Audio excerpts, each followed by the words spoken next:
이스라엘 백성은 하나님의 명령에 따라서 세 가지 절기를 지켰죠, 매년. 3대 절기가 뭡니까? 이스라엘 지킨 유월절, 오순절, 수장절이죠. 유월절은요, 하나님께서 이스라엘 백성을 구원해 주신 은혜를 기억하고 감사하는 거죠. 이스라엘 백성이 이집트에 노예되었을 때 양의 피를 바른 날 하나님은 이스라엘 백성을 이집트로부터 해방시키셨습니다. 그 구원의 은혜를 기억하면서 양고기를 먹고 그리고 누룩이 안 들어간 빵을 먹고 이 이집트에서 고생했던 그 고난을 조상들이 겪었던 고난, 하나님의 은혜 없을 때 이집트에 종되었을 때의 고난, 그 고난을 기억하게 하기 위해서 쓴 나무를 먹고 그렇게 했죠. 그리고 6월절이 지나서 50일이 지나면 오순절이라는 절기가 있습니다. 이 오순절에는 보리 추수를 하고 나서 첫 열매를 하나님께 드리는 절기였어요. 그러니 하나님의 돌보심에 대해 감사하는 절기였죠. 하나님이 돌보셔서 이렇게 보리 추수를 할 수 있고 이제 하나님 섬길 수 있음에 살아가도록 도와주신 은혜에 감사하는 절기죠. 그리고 가을에 수확이 끝나고 한 해 동안 베푸신 은혜에 감사하는 수장절을 지켰습니다. 이때는 일주일 동안 초막에 가면서 이 풀과 나뭇가지로 초막을 만들어 놓고 거기에서 생활하면서 과거에 광야에서 하나님이 조상들을 돌보셨던 그 은혜를 기억하고 감사하는 거죠. 이 유월절, 오순절, 수장절은요, 감사의 절기였습니다. 구원에 대한 감사, 하나님이 먹을 것을 주시고 돌보아 주심에 대한 감사, 그리고 하나님 가나안 땅에 정착하게 하셔서 그 땅에서 풍성한 수확을 거두도록 우리의 삶의 열매를 주심에 대한 감사. 그런 가운데 영국에서 청교도들이 신앙의 자유를 찾기 위해서 미국으로 갔죠. 미국으로 갔을 때 처음에 미국 갔을 때 겨울이 너무 추워가지고 식량도 없고 농사도 잘 안 되고 그래서 양식이 없어가지고 많은 사람이 굶어 죽었대요. 근데 그 다음에는 하나님께 기도하면서 예배드리면서 열심히 농사 짓고 근데 하나님이 원주민들을 통해서 또 도와주시고 해서 그 다음에는 하나님의 은혜로 풍성한 수확을 거두고 감사의 예배와 축제를 지켰단 말이에요. 며칠 동안. 그것이 미국에서 추수감사절의 유래가 됐어요. 여러분이 잘 아는 링컨 대통령 때 이 추수감사절을 국가 공휴일로 그렇게 지정하여서 미국에서는 추수감사절에 굉장히 큰 축제나 행사들이 많이 일어납니다. 그런데 이 미국에서 이 성경에 있는 감사의 정신을 가지고 미국에서 실행한 이 추수감사절이요. 한국교회는 어떻게 들어왔냐? 한국교회는 미국 선교사님들이 이제 오면서 선교사님들의 영향으로 한국교회도 추수감사절을 교회 절기로 받아들였는데요. 그래서 매년 추수감사주의를 지키게 된 거예요. 원래 유대인들이 수장절을 지키는 기간은 우리의 그 달력에 맞추면 9월 말에서 10월 초 그 정도 기간입니다. 그런데 한국교회는 추수감사주의를 11월 셋째 주나 넷째 주 주일, 교단에 따라 조금씩 다른데요. 11월 셋째 주나 넷째 주 주일에 추수감사주일로 지내면서 지금은 뭐 농사 지내지 않는 사람도 많지만 한 해 동안 하나님이 돌보시고 또 일자리도 주시고 공부도 열심히 할 수 있도록 하게 해주시고 한 해 동안 인도하고 돌봐 주신 것에 대해서 감사를 드리고 또 하나님께 감사를 표시하고 또 이웃들을 섬기는 그런 절기로 교회에서 지켜온 거죠. 그래서 오늘 저희 교회도 11월 셋째 주 주일인 오늘을 추수감사주일로 그렇게 지킵니다. 그럼 추수감사주일에 우리는 뭘 해야 되냐? 감사를 회복해야 돼요. 어떤 감사를 회복해야 되냐? 여러분이 감사 제목을 써보라는 미션을 줘서 열심히 써봤을 거예요. 몇십 가지를 막 적던데 우리가 평생 제일 감사해야 될 게 뭐냐? 구원에 대한 감사. 나를 죄와 저주와 죽음의 지옥 가야 될 나를 구원해 주신 것에 대한 감사. 그 우리가 평생 감사해야 될 거예요. 우리가 구원만 받고 다른 걸 하나님이 하나도 안 주셔도 만약에 하나님이 우리를 구원해 주시고 우리한테 응답도 하나도 안 주시고 가난하게 하시고 아프게 하시고 그래도 감사해야 돼요. 구원 때문에. 구원의 축복이 너무 크기 때문에. 구원이라는 건 뭡니까? 영원히 살아계시는 성삼위 하나님의 가족이 되어서 그분과 함께 영원히 영광스러운 삶을 사는 삶으로 초대하시는 게 구원이란 말이에요. 너무 값진 은혜를 받았기 때문에 우리는 감사해야 됩니다. 그런데 성도들이 제일 감사 안 하는 게 구원의 감사가 될 수 있습니다. 구원의 감사 없이 살아갈 수도 있어요. 구원의 가치를 몰라서. 예전에 이야기가 있잖아요. 어떤 분이 그 다리 밑에서 구걸을 하고 있는데 사람들이 지나가면 한 푼만 주십시오. 한 푼만 주십시오. 모자를 뒤집어가지고 이렇게 내밀고 한 푼만 주십시오. 한 푼만 주십시오. 구걸을 했어요. 지나가는 사람들이 좀 이제 5,000원짜리도 넣어주고 어떤 사람 1,000원짜리도 넣어주고 뭐 동전 주는 사람도 있고 10,000원짜리 주는 사람도 있고 그분은요 10,000원짜리 들어왔다 이러면 너무 기쁜 거죠. 재수 좋네 오늘. 근데 어떤 부유한 사람이 그 사람 보고 너무 불쌍한 마음이 들어서 자기 지갑에서 100만 원짜리 수표를 딱 꺼내가지고 딱 넣어줬단 말이에요. 근데 그 사람이 기뻐야 되는데 에이씨 이러면서 그걸 빼가지고 찢어버렸어요. 장난치나 어디서 이런 걸 주냐면서. 그분은 수표가 뭔지 모르는 거예요. 수표를 보면 종이에 100만 원 정 이렇게 돼 있으니까 장난친 줄 알았어요. 종이에다가 그냥 쓴 걸로. 그래서 그걸 찢어버린 거예요. 무슨 얘기입니까?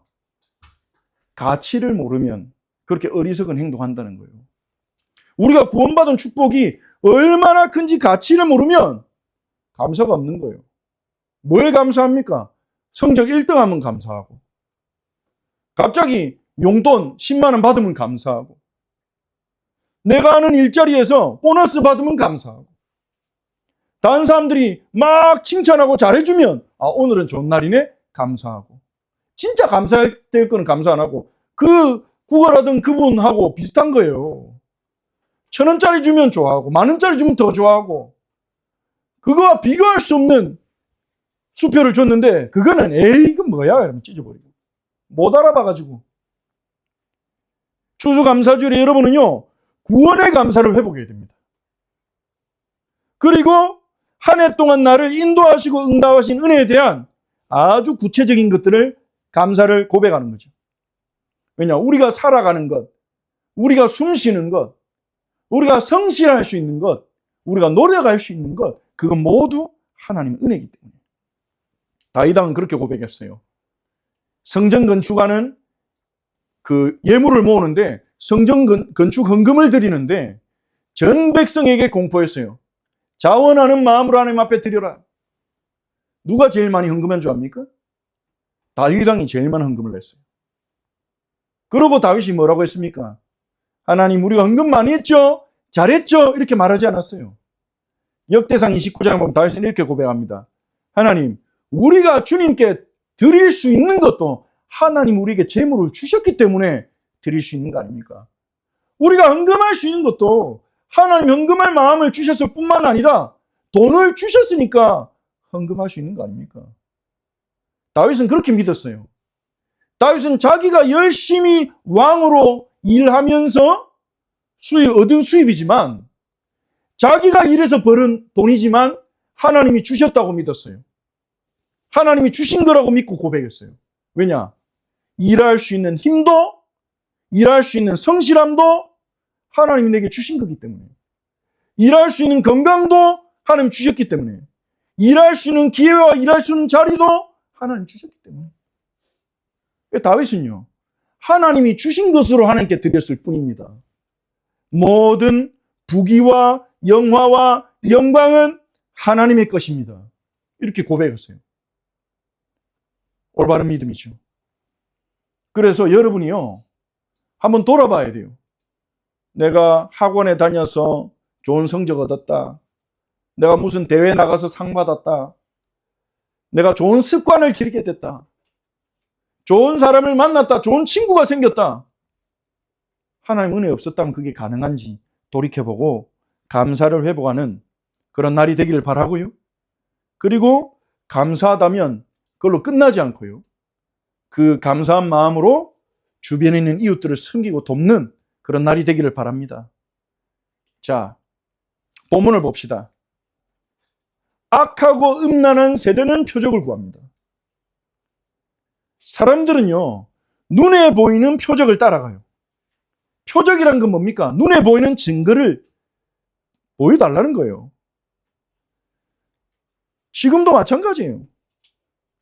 그래서요, 교회 다니는 사람들도요, 어떤 장로님이, 어떤 사람이 말씀 전하는데 갔더니 병 나았다 이러면 사람들이 막 구름같이 몰려갑니다. 하나님 말씀 듣는 자리는 많이 안 모여요. 성경 말씀 진지하게 깊이 가르치는 자리에는 사람들이 많이 안 모여요. 그런데 막 안 걸린 사람 치유했다, 이런 사람이 간증한다 이러면 모여요. 수백 명, 수천 명이 모여요. 뭐 전도자 어쩌고 저쩌고 하는 사람이 나타나가지고 이제 귀신 쫓아내고 이런 영상 보여주고 하니까 사람들이 막 모여가요. 표적. 눈에 보이는 표적의 사람들은 끌리고 요구합니다. 예수님 당시에도요, 자신이 메시아라고 주장하는 사람들이 많았어요. 자칭 메시아, 자칭 구원자. 그래서 사도행전 5장 36절에 보면 드다라는 사람이 언급됩니다. 드다. 이름이에요. 사람의 이름이에요. 이 드다라는 사람이 일어나 스스로 선전하며 내가 하나님 보낸 신자입니다. 내가 메시아입니다. 이 사람은 예수님 죽고 나서 나타난 사람이에요. AD 45년도에 활동했다고 기록에 남아있거든요. 이 드다라는 사람이 선전하며 400명이나 이 사람 따랐어요. 와, 많이 따랐죠. 400명이 따르더니 그가 죽으니까 다 흩어졌어. 근데 예수님은요, 죽으셨는데 흩어진 게 아니라 더 따르는 사람이 많아지고 있어요. 자칭 메시아. 근데 이 드다라는 사람이 자기를 메시아로 믿게 하기 위해서 뭐라고 주장인지 압니까? 내가 요단강을 갈랐다 이렇게 주장했어요. 누가 봤는지 안 봤는지는 기록이 없어요. 그런 주장을 했다고 기록에 남아있어요. 그리고 이집트 출신의 유대인이 한 명 있었는데 이 사람은요 이렇게 말했어요. 사람들 모아놓고 자기가 하나님의 사람이란 것을 이렇게 드러내려고 내가 명령하면 예루살렘 성벽 다 무너진다. 이렇게 큰 소리를 땅땅 치는 사람이 있었죠. 지금도 그런 사람들이 있어요. 내가 기도한 모든 병 다 치유돼 이러면서. 근데 그걸 믿고 따라하는 사람이 있다니까요. 허모씨라고 뭐 자기 공중부양한다. 내 이름 3번 부르면 뭐 역사 일어난다. 이런 사람이 있어요. 근데 그 사람 또 따라가요. 드다도 400명 따라갔듯이. 자, 어떤 사람들은요, 과학적인 증거, 그걸 표적으로 구해요. 과학적으로 맞냐? 증거 있냐? 응? 성경이 맞다는 증거 있냐?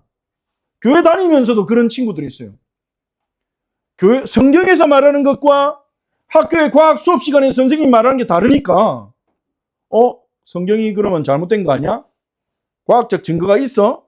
성경이 사실이라는 과학적 증거가 있어? 이렇게 막 의심하고 찾아 들어가는 그런 사람들도 있어요. 물론 우리가 합리적으로 이성적으로 생각하는 것은 중요합니다. 또 어떤 사람은요, 자기가 체험해야 돼. 어떤 감정적인 체험해야 돼. 막 마음이 뜨거워지든지 몸이 찌릿찌릿하든지. 아니면 어떤 사람은요, 눈에 보이는 증거를 요구해요. 그런 표적을 요구해요. 우리도 사실 처음 가는 지역에 딱 가면 식당이 어디가 맛있고 어디가 맛없는지 모르잖아요. 그러면 맛집을 찾는 간단한 방법이 있죠. 그게 뭡니까? 기도. 사람이 많이 모이는 데로 가면 돼. 왜냐하면 사람이 많이 모인다는 거는 거기서 먹어보고 맛있으니까 사람들이 계속 오는 걸 거 아니에요. 그래서 그 방법을 쓰면 거의 불발하지 않는단 말이에요. 맛집을 찾을 때 사람이 줄 서 있고 사람이 많고 이런데 사람이 없다 이러면 여기는 별로일 수 있구나 이렇게 생각한단 말이에요. 우리가 식당 찾을 때는 그렇게 해도 돼요. 그런데 우리가 믿음에서 사람이 많은 길을 가면 그거는 위험합니다. 믿음에서. 왜 그렇습니까? 이단 사이비도 사람들 많이 모여요. 수십만 명이 따라가요. 사람 많이 모인다고 진짜가 아니에요. 그리고 예수님은 말씀했습니다. 예수님 말씀했습니다. 좁은 길로 가라. 많은 사람들이 다니는 넓은 길은 사망으로 이끄는 길이다. 생명으로 이끄는 좁은 길로 가라.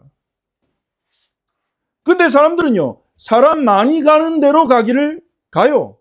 사람 많이 모이면 좋은 교회구나. 숫자가 많으면 좋은 데구나. 이렇게 생각을 한단 말이에요. 그것도 표적을 의지하는 겁니다. 저 사람이 저렇게 많이 모이면 뭔가 말씀이 좋든지 뭐가 좋겠지 이러면서 눈에 보이는 증거, 눈에 보이는 표적을 따라 가는 사람들이 많아요. 근데 예수님은 표적을 요구하는 바리새인들에게 뭐라고 하십니까? 서기관과 바리새인들이 예수님께 와서 뭐라고 합니까? 자, 여러분 말씀을 보세요. 선생님이여, 우리에게 표적 보여주시기를 원하나이다. 표적 보여달래요, 예수님께. 그 말은 무슨 말입니까? 뭐 특별한 기적을 보여보세요. 당신이 메시아라는 거 믿을 수 있도록. 당신이 표적 보여주면 믿을게요.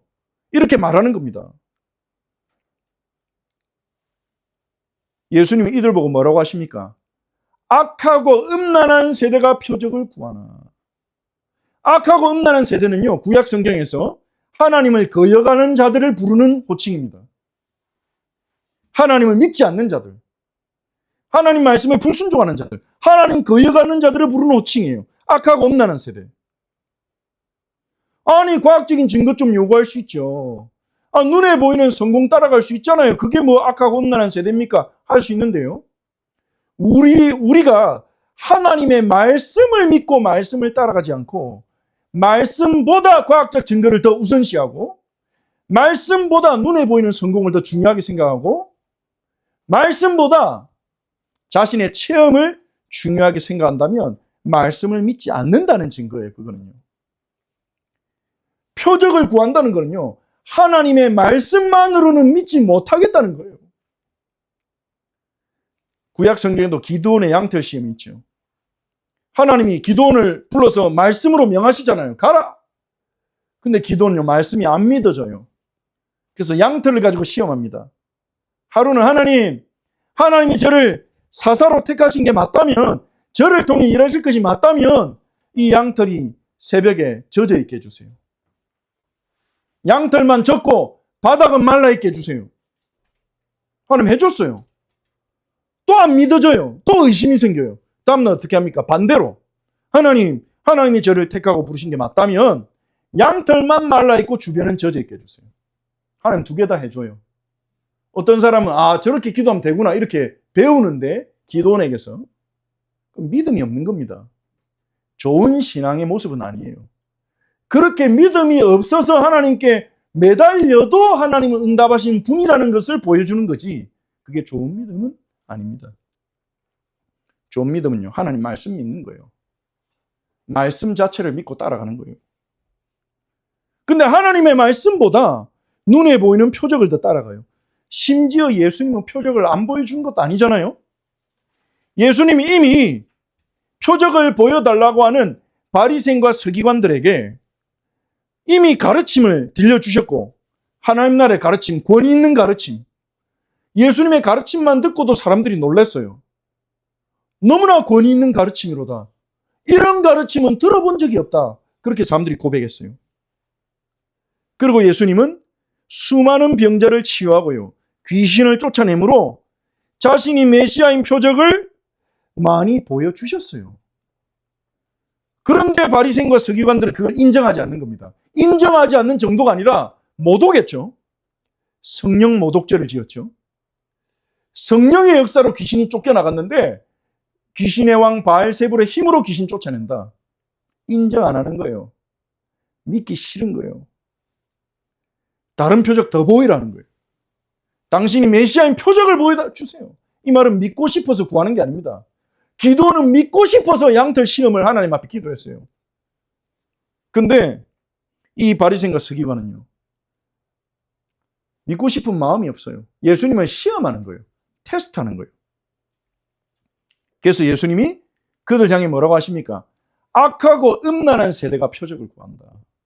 하나님을 거역하는 세대가, 하나님 말씀 듣지 않는 자들이 표적을 구한다. 하지만 내가 너에게 보여줄 표적은 선지자 요나의 표적밖에 없다. 자, 여러분, 선지자 요나의 표적이 뭘까요, 그러면? 예수님이 설명하십니다. 40절에 요나가 밤낮 사흘 동안 큰 물고기 뱃속에 있었던 것 같이 인자도 밤낮 사흘 동안 땅 속에 있으리라. 이게 요나의 표적이에요. 요나는 3일 동안 물고기 뱃속에 있다가 토해냈어요. 요나가 물고기 뱃속에 3일 동안 있었던 것처럼 인자도, 예수님도 3일 동안 땅 속에 묻혀 계신다는 거예요. 그게 땅 속에 묻혀 계시다가 요나가 물고기 뱃속에서 나온 것처럼 땅 속으로 나와서 부활을 말하는 거죠. 예수님 말한 요나의 표적은요, 십자가와 부활 사건을 말합니다. 하나님이 우리에게 주신 최고의 표적은 십자가와 부활이에요. 더 이상의 표적이 없어요. 우리는 죽은 자 살아나는 거 안 봐도 돼요. 눈 못 보는 자가 눈 뜨는 거 안 봐도 돼요. 암 치유되는 거 안 봐도 돼요. 필요하다면 하나님 주시겠지만 그건 우리를 구원할 수 있는 우리에게 필요한 표적이 아니에요. 진짜 우리에게 필요한 표적이 뭐냐? 하나님이신 표적이 뭐냐? 십자가와 부활입니다. 예수님의 십자가와 부활. 예수님의 십자가가 왜 중요합니까? 십자가는 역사적 사건이에요. 로마 사람이 알고 유대인들이 알았어요. 요세푸스라는 유대인 역사가의 기록에도 예수님의 자료가 남아있어요. 수많은 사람이 따랐고 수많은 기적을 행했고 십자가 못 박아 죽었고 부활했다고 제자들이 주장했다. 그렇게 기록이 되어 있어요. 자, 왜 십자가 중요합니까? 눈먼 자 눈 뜨게 하고 죽은 자 살리고 물 위를 걷고 하나님의 뜻을 세밀하게 전달하시는 하나님의 아들이 죽었다는 거예요. 하나님 아들이 왜 죽습니까? 있을 수 없는 일이에요. 하나님 아들이 왜 죽습니까? 거기에 대해서 예수님은 그 의미를 가르치셨죠. 우리의 죄를 해결하기 위해, 우리를 죄로부터 건져내기 위해 우리 대신 죽으신 사건이다. 그게 바로 십자가입니다. 십자가는요, 우리의 모든 죄가 끝나는 길을 알려주는 표적입니다. 십자가는요, 하나님이 우리를 얼마나 사랑하신지 보여주는 표적이에요. 하나님이 사랑하지 않고 지은 건 죄밖에 없는 그런 우리를 하나님은 어느 정도 사랑하냐? 그럼에도 불구하고 자신의 아들이 이 땅에 보내서 우리의 죄를 짊어지고 채찍에 맞고 손과 발에 못 박혀서 끔찍한 육신의 고통을 당하고 죽을 만큼 우리를 사랑하신다. 그게 하나님이 우리에게 보여주신 표적입니다. 그 표적을 보고 믿으라는 거예요. 하나님을 믿으라는 거예요. 하나님이 우리를 사랑하신 걸 믿고 하나님이 우리에게 구원의 길을 여셨음을 믿고 하나님이 우리에게 표적을 주셨음을 믿으라는 겁니다. 부활은 어떤 표적입니까? 예수님이 정신이 이상한 사람이 아니라 자기가 하나님의 아들이라고 믿은 수많은 정신병자 중에 한 명이 아니라 정말로 하나님의 아들이심을 보여주는 표적이에요. 그래서 로마서 1장에서 사도 바울은요, 부활을 통해서 하나님의 아들로 입증되셨으니 그렇게 말합니다. 부활을 통해서 십자가에 죽은 예수님이 하나님의 아들로 입증되셨어요. 최고의 표적. 죽음을 이기고 영광스러운 몸으로 살아나신 부활. 예수님의 부활은 나사로의 부활과 달라요. 나사로는 죽었다가 살아났다가 다시 죽었어요. 예수님은 죽음을 이기고 부활하셔서 지금도 죽지 않고 살아계십니다. 십자가와 부활. 자, 한번 생각해 봅시다.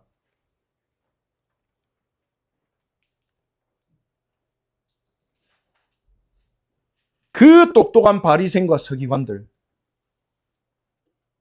구약 성경을 어릴 때부터 연구하고요.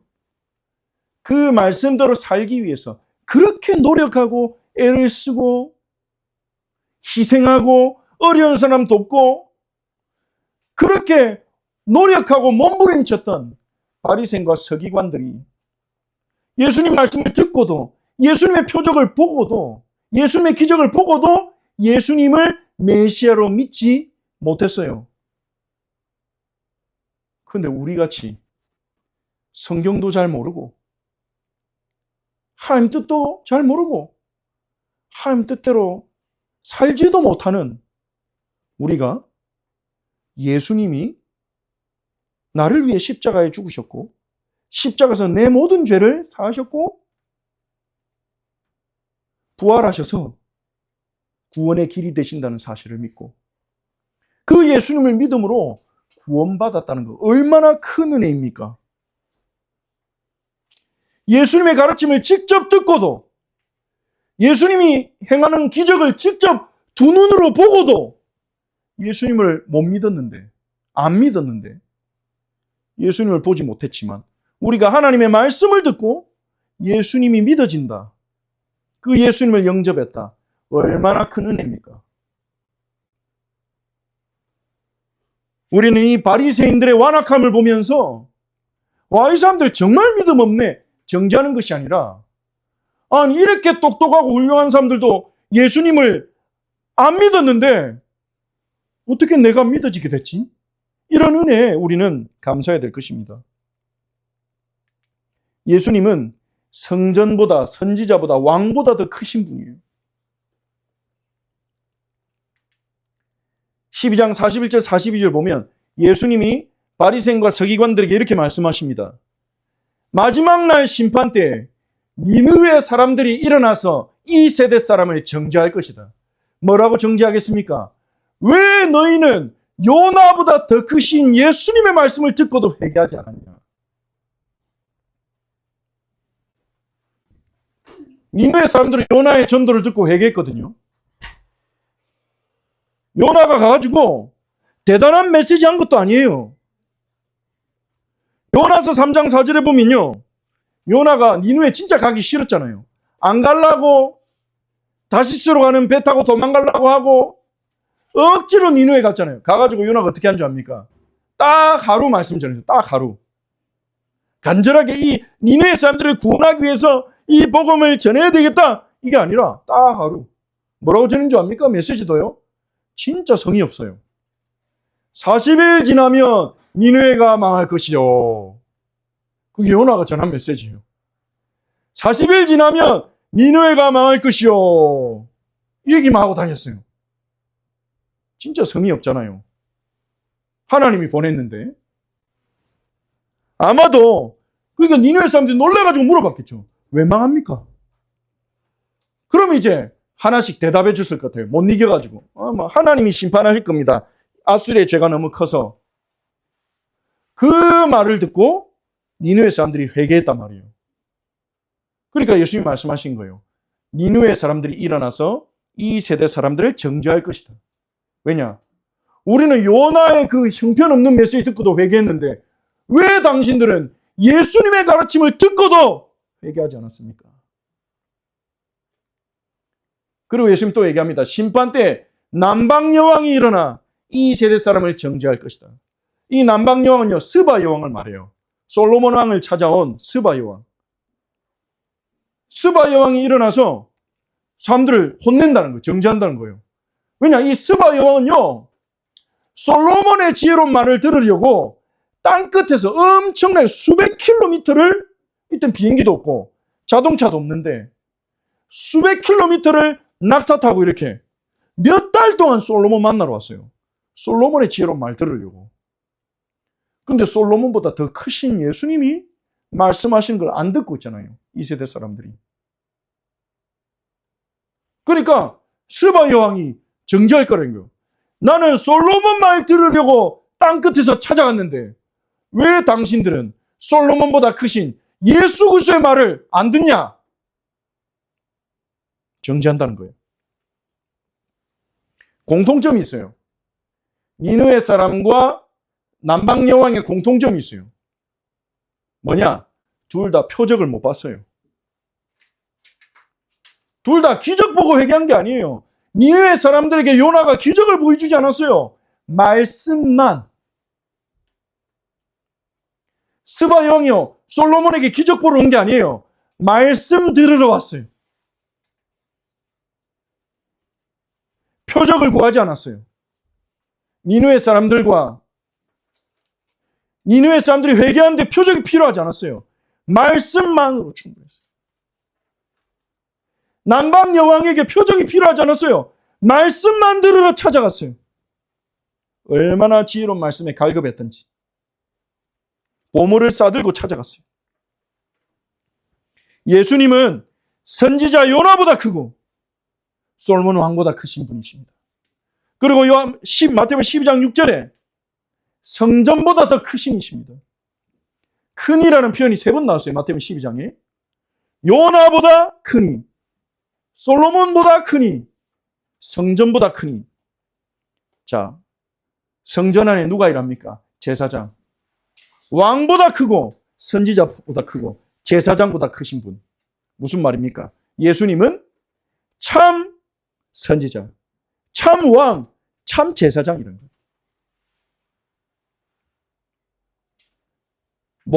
사람들이 못 알아봤지만 예수님은 어떤 선지자십니까? 소교리 문답 24문은 이렇게 설명합니다. 자, 같이 봅시다. 함께 읽어봅니다. 시작. 그리스도께서 우리를 구원하시기 위한 하나님의 뜻을 그분의 말씀과 성령으로 우리에게 계시함으로 선지자직을 수행하십니다. 아멘. 예수님은요, 우리를 구원하기 위한 하나님의 뜻을 말씀과 성령으로 우리에게 알려주셨어요. 알려주시는 선지자예요. 그게 예수님의 선지자직입니다. 히브리서 1장 1절 2절은 이렇게 말합니다. 옛적에 선지자들을 통하여 여러 부분과 여러 모양으로, 어떤 사람을 통해서는 환상으로, 에스겔에게는 하나님 환상으로 계시하셨죠. 이사야에게는 말씀으로, 여러 부분과 여러 모양으로 조상들에게 말씀하신 하나님이 구약을 말하는 겁니다. 마지막 날에는 아들을 통하여 우리에게 말씀하셨으니 하나님의 마지막 계시는요, 아들을 통한 계시예요. 그래서 하나님 아들이 직접 오셔서 직접 가르치시고 보여주셨어요. 그 예수님은 이렇게 명하셨죠. 나를 따라오너라. 마태복음 11장 28절에서 29절에서 예수님은 나의 멍에를 메고 내게 배우라. 예수님께 배우라는 거예요. 바리새인들의 가르침을 떠나서 예수님께 배우라는 거예요. 왜냐하면 예수님이 최종 계시고 참 선지자시기 때문입니다. 우리는 어떻게 하면 구원받을 수 있냐? 예수님의 가르침에서 배워야 됩니다. 그게 성경이죠. 사복음서는 예수님의 가르침, 서신서는 예수님의 가르침을 그대로 믿고 살아간 사도들의 가르침과 권면이 서신서입니다. 예수님의 가르침이에요. 최종 계시. 그게 신약입니다. 우리는 우리를 구원하는 하나님의 뜻이 뭔지 예수님의 가르침 속에서 찾아내야 돼요. 나의 먹이를 메고 내게 배우라. 그리고 성령께서는요, 예수님의 가르침이 믿어지게 하시고 그 예수님의 가르침을 받아들이게 하시고 그 예수님 가르침에 순종하도록 우리를 도우시며 우리를 변화시키십니다. 말씀과 성령으로 우리에게 하나님의 뜻을 알려주시는 거예요. 그래서 우리가 알 수 있는 겁니다. 어떻게 하면 구원받을 수 있는지. 구원에 이르는 지혜를 깨우칠 수 있는 거예요. 예수님은 참 제사장이십니다. 예수님의 제사장직, 소교리 문답 25문. 자, 같이 읽어봅시다. 시작. 그리스도께서는 단번에 자기를 희생제물로 드려 하나님의 공의를 만족시키시고 우리를 하나님과 더불어 화목하게 하시고 우리를 위하여 항상 간구하심으로 제사장직을 수행하십니다. 예수님의 제사장직은 세 가지를 말하죠. 단번에 자기를 희생 제물로 드려 하나님의 공의를 만족시키고,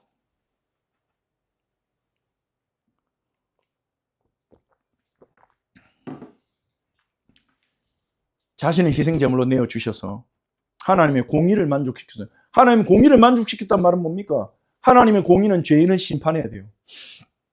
하나님의 공의는 우리를 심판해야 돼요. 하나님의 공의는 민재를 심판해야 돼요. 하나님의 공의는 지우를 심판해야 돼요. 죄 지은 만큼. 하나님의 공의는 죄를 심판해야 돼요.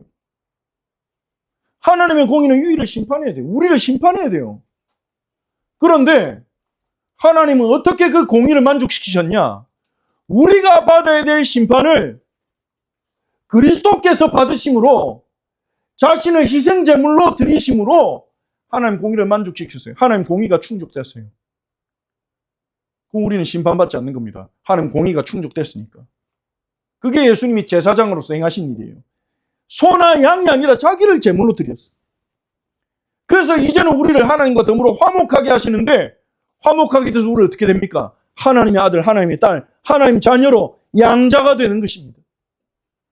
그걸로 예수님의 제사장직은 끝나지 않습니다. 보통 여기까지 생각해요. 제사장직 하면? 근데 하나가 더 있어요. 지금도 우리를 위하여 항상 하나님 보좌 우편에서 우리를 위해 기도하십니다. 놀라운 일 아닙니까?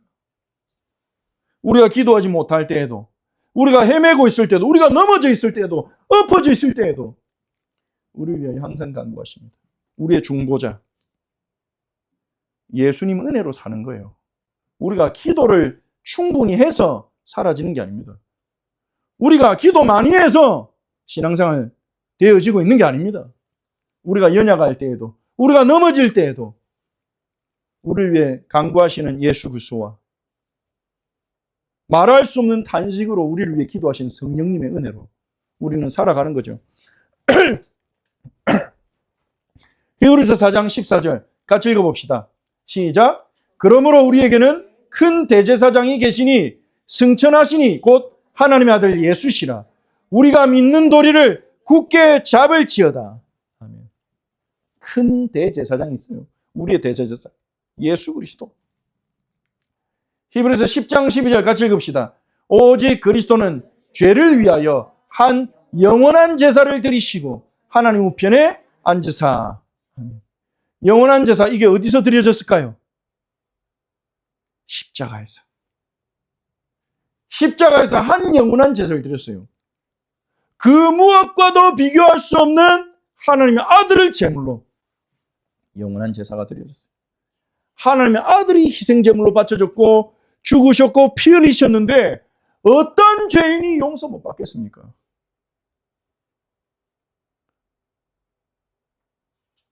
하나님의 아들이 희생제물 되셨는데, 그래서 회개하면 용서받는다는 거예요. 누구든지.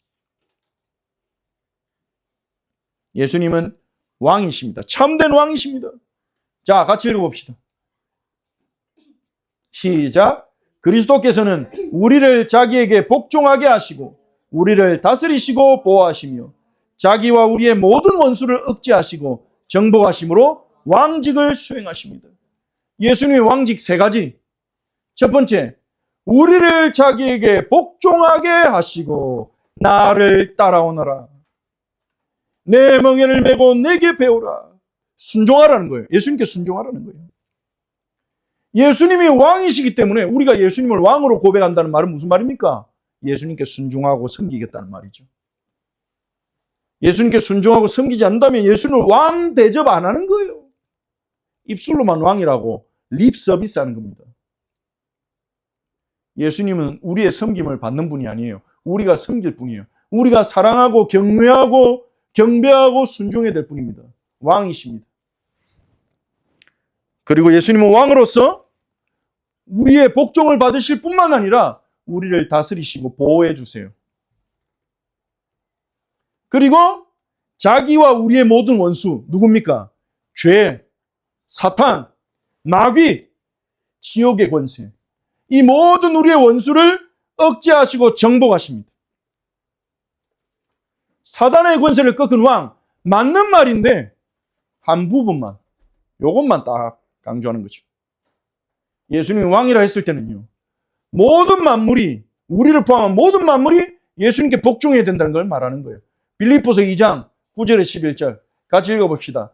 이러므로 하나님이 그를 지극히 높여 모든 이름 위에 뛰어난 이름을 주사 하늘에 있는 자들과 땅에 있는 자들과 땅 아래에 있는 자들로 모든 무릎을 예수의 이름에 꿇게 하시고 모든 입으로 예수 그리스도를 주라 신하여 하나님 아버지께 영광을 돌리게 하셨느니라. 아멘. 하나님이 예수 그리스도를 지극히 높여 모든 이름 위에 뛰어난 이름을 주셨습니다. 모든 무릎은 예수 이름 앞에 꿇어야 됩니다. 그게 질서입니다. 영적 질서. 모든 입이 예수 그리스도를 주라 신해야 됩니다. 이것이 선한 일이고 올바른 일입니다. 모든 영광이 예수 그리스도께 돌아가야 됩니다. 예수 그리스도보다 더 위대한 일을 하신 분은 없기 때문입니다. 세상 사람들은 나라를 구한 이순신, 한글 만든 세종대왕, 이런 훌륭한 이런 사람들을 칭송합니다. 영화로도 만들고 드라마로도 만들고 책도 쓰고, 그분들이 한 일이 잘못됐다는 게 아닙니다. 업적이 의미가 없다는 것도 아닙니다. 근데 그들을 다 합친 것보다 더 위대한 일이 바로 하신 분이 바로 예수 그리스도십니다. 지극히 높은 자리에서 우리를 구원하기 위해 낮아지시고 사람이 되시고 고난받고 십자가에 죽고 무덤까지 들어가고 우리를 살리기 위해 부활하시고 승천하시고 하나님 보좌에 오르신 예수 그리스도. 이분의 영광을 모르고 있어요. 우리는 이 예수님을 믿고 압니다. 예수님이 왕이시라는 것을. 그래서 우리는 우리의 왕이신 예수님을 충성되이 섬겨야 되는 것입니다. 예수님은 약속된 메시아로서 우리의 유일한 구원자이십니다. 그래서요, 여러분이 예수님을 참왕, 참선지자, 참제사장으로 그리스도로 믿는 것은요, 얼마나 큰 은혜인지요. 마태복음 16장 17절에 예수님이 제자들에게 물어보잖아요. 너희는 나를 누구로 아느냐? 그때 베드로가 대답합니다. 주는 그리스도시요 살아계신 하나님의 아들이십니다. 그때 예수님이 베드로에게 말씀하셨습니다. 바요나 시몬아, 복이 있구나. 이것을 너희가 알게 하니는 혈육이 아니라 하늘에 계신 내 아버지시니라. 네가 정말 복 받았구나. 그걸 어떻게 알게 됐냐? 하늘 아버지의 은혜로다. 이 말이에요. 여러분은 예수님을 그리스도로 믿습니까? 아멘이 없네요. 아무도 안 믿으세요? 정말 믿어진다면 그거보다 더 큰 복은 없어요. 감사해야 돼요. 마지막으로 기억할 거. 세 번째, 중립지대는 없어요. 이게 무슨 말이냐? 중립지대가 어떤 말이 무슨 말이냐? 그 다음 예수님 말씀하시죠. 더러운 귀신이 사람에게서 나갔을 때 물 없는 곳으로 다니며 쉬기를 구하되 쉴 곳을 얻지 못하고.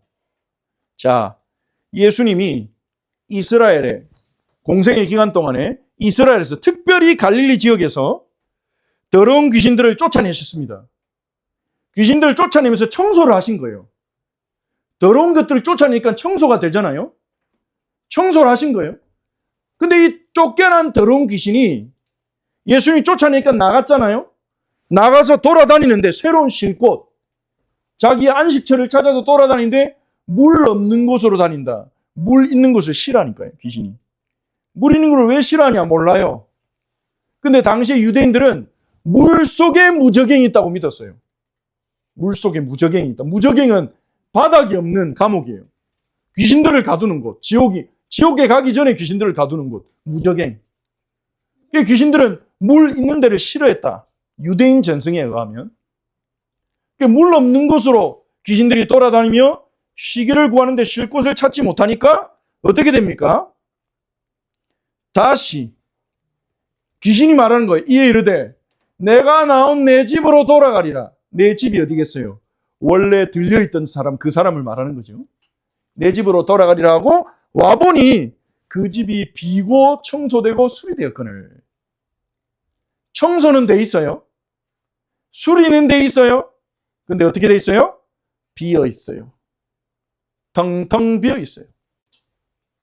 귀신이 저보다 더 악한 귀신 7을 데리고 들어가서 거하니 그 사람의 나중 형편이 전보다 더욱 심하게 되느니라. 이 얘기가 누구 얘기입니까? 이 악한 세대. 표적을 구하는, 말씀을 믿지 않고, 십자가 부활의 표적을 믿지 않고, 끊임없이 내가 믿을 수 있도록 증거 주세요. 보여주세요. 악한 세대가 이렇게 될 것이다. 무슨 말입니까? 이 갈릴리 지역에 있는 사람들을 예수님을 향해서 귀신의 왕 바알세불 들린 자라고 못 오가는 그 바리새인과 서기관들은요, 예수님의 말씀을 들었어요. 청소됐어요. 어느 정도 진리를 들었어요. 예수님 만난 환자들은 치료받았어요. 병이 나았어요. 청소됐어요. 예수님이 귀신 쫓아낸 사람들 청소됐어요. 그런데 만약에 비어 있다면, 예수님의 가르침을 듣고 감동이야 그걸 끝난다면, 예수님이 병을 고쳐주신 것으로 나 치유됐어 감사해 그걸로 끝난다면, 귀신에게서 벗어난 것으로 만족한다면, 비워둔다면 어떻게 된다는 겁니까? 귀신이 돌아와서 더 형편이 악해진다. 중요한 건 뭐예요? 예수 그리스도를, 예수님의 가르침을 듣는 것으로 끝나면 안 돼요. 예수님의 치유를 경험하는 것으로 끝나면 안 돼요. 예수님이 귀신 쫓아내는 것으로 끝나면 안 돼요. 그 예수를 메시아로 믿고 그리스도로 믿고 내 마음에 모시고 그분만 의지하고 살아가야 되는 겁니다. 중립지대는 없다는 말이 그 말입니다. 집이 비어 있으면 더럽혀질 것입니다. 우리의 마음에 주인이 없다면 더럽혀질 것입니다. 중립은 없습니다. 그래서 예수님이 이 말씀하셨죠. 나와 함께 아니하는 자는 나를 반대하는 자요. 너무 극단적인 말 아닙니까? 예수님과 함께도 안 하고 반대도 안 할 수도 있잖아요. 근데 예수님은 중립지대가 없다는 거예요. 예수님과 함께하지 않는 자는 예수님 안 믿는 거예요. 예수 믿는다고 하면서 그분의 가르침을 안 듣는다? 믿는 겁니까?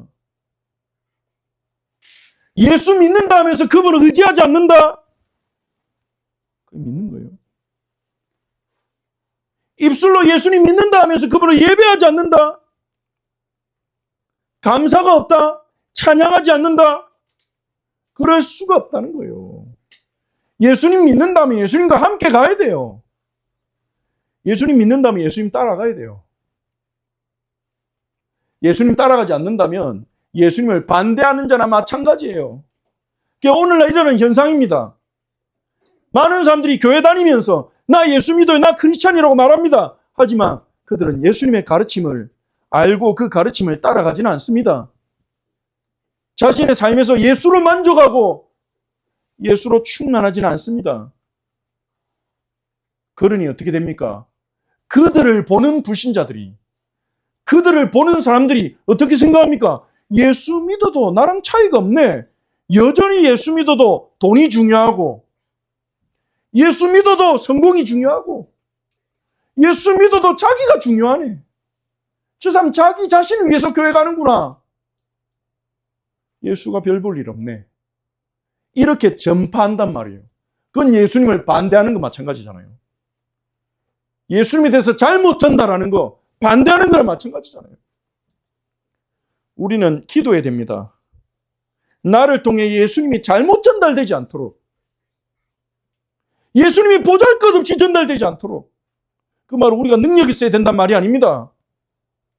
정말 우리가 예수님을 사랑하고 소중히 여기고 그분을 붙잡고 그분을 누리고 그 모습이 사람들에게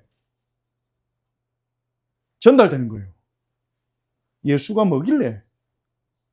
도대체 예수가 뭐길래 저 사람 입술에서 예수가 계속 고백되며 저 사람은 틈만 나면 예수를 높이고 예수가 도대체 누구길래 예수가 말한 그 가르침대로 살아가려고 저렇게 몸부림을 치냐? 욕을 먹으면서 무시당하면서.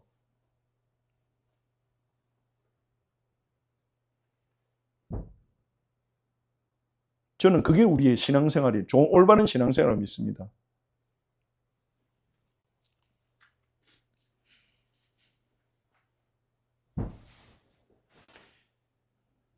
중립은 없어요. 예수님 믿으려면 진짜 믿어야 됩니다. 예수님 믿으려면 예수님 시킨 대로 해야 돼요. 아니면 나도 모르게 예수님을 반대한 자가 될 수 있습니다. 자, 같이 읽어봅시다. 시작. 악하고 음란한 세대 가운데서 구원하신 은혜에 감사합시다. 그게 우리가 회복해야 될 참된 감사입니다. 그 똑똑한 바리새인과 서기관들도 예수님 말씀 직접 듣고도 예수님의 표적 직접 보고도 안 믿었는데 우리는 복음이 믿어지고 예수님을 구주로 영접하게 하시는 애. 영접하게 하시는 애. 여러분 감사하시기 바랍니다. 그리고 여기서 멈추지 않고 예수님을 구주로 영접하는 데서 멈추지 않고 예수님의 멍에를 메고 따르는 제자가 되게 하시는 은혜. 중립지대에 멈추지 않고 중립지대는 없는데 중립지대에 멈춰있는 교인들이 있어요. 종교생활하는 교인들. 예수는 예수고 삶은 내 삶이다. 하지만 주님은 우리를 거기에 멈추지 않게 하시고 영접으로 끝나지 않게 하시고 예수님의 멍에를 메고 따르는 제자가 되게 하시는 은혜. 물론 우리는 아직 너무 부족합니다. 너무 연약합니다. 하지만 우리의 마음에 예수를 향한 갈망이 있다면 우리는 한 걸음씩 나아가게 될 줄 믿습니다. 성령의 은혜로.